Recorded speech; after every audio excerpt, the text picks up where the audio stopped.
Thank you. Hopefully it will be less time than 10 minutes because I think we want to have a nice discussion. When we were discussing a few minutes ago, I mentioned my first visit to Aleksanteri was for the inauguration of the Ukrainian studies program at the University of Helsinki.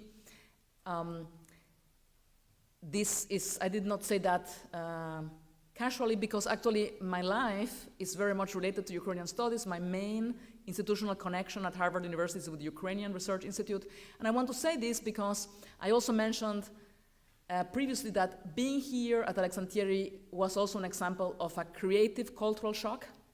And I want to go back to this concept to make my main point, which I do not need 10 minutes for, which is that we cannot really look at Russia in isolation.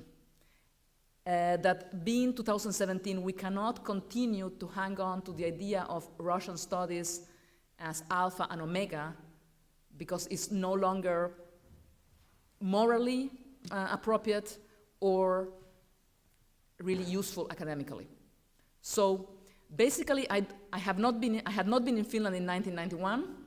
I think some of you have been here in Finland in 1991. I do not know what happened, what kind of Soviet studies were done in Finland in 1991, but to assume that the successor of Soviet studies is Russian studies without really making a commitment to understanding the entire set of successor states to the Soviet Union is very problematic. And that was one of the main creative shocks that I encountered when I visited Aleksanteri for the inauguration of the Ukrainian Studies program. Thank God that it was created when I was here, and I want to use this opportunity as the Aleksanteri-Instituutti moves forward into its new stage, research stage, thinking more globally, to really consider giving the other post-Soviet states an equal value in the conceptualization of the research priorities of the Aleksanteri-Instituutti.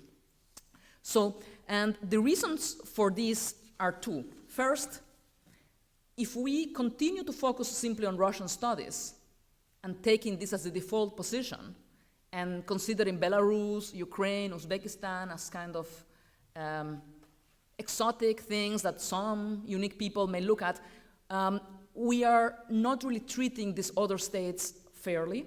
We are really seeing them more as objects of history than subjects of history. And secondly, to really understand what is happening in Russia and to understand the impact that Russia can have in Europe, in Finland, elsewhere, we need to look at those connections because those connections have been historically created. There are very strong path dependencies at work there. So again, to talk about Russian studies may seem self-explanatory in this context, and I'm even asked myself, why do I have to say these words? But coming from the context of a Ukrainian Research Institute, coming from a country, the US, where there is a strong Ukrainian studies community, I think we need to rethink what we take for granted and the importance we give to other post-Soviet states in our research. But the second reason is not so theoretical or so lofty, it's about understanding what happens in the region. And let me spend a couple of minutes with very brief comments on how Russia's actions are being perceived in 3 of the areas and countries I have worked in, and this will give you a glimpse of some of the ways in which looking at connections and relationships from the perspective of actors in these other states may also enrich our view of European and Eurasian politics more broadly. If we take the case of Ukraine, for example, I think this is an extremely interesting case, among other things, of how the Russian leadership was unable to really understand certain cultural, even more than political processes going on in the area. Because what we have seen concerning Ukraine since 2014 is not the desired increase in Russian prowess in the area, but rather a cultural sea change in Ukrainian elites, which will greatly affect Russia's ability to act in the region and in Europe more generally for decades, if not centuries to come. I would not say that Ukrainian elites considered Russia the big brother until 2014. Ukraine always played a special role in the Soviet system as kind of second big brother. But there was an understanding of cultural commonality, of cultural shared kindhood between these peoples. And what has happened starting in 2014 with the annexation of Crimea, with Russian activity in eastern Ukraine, has literally erased that basis of goodwill between these two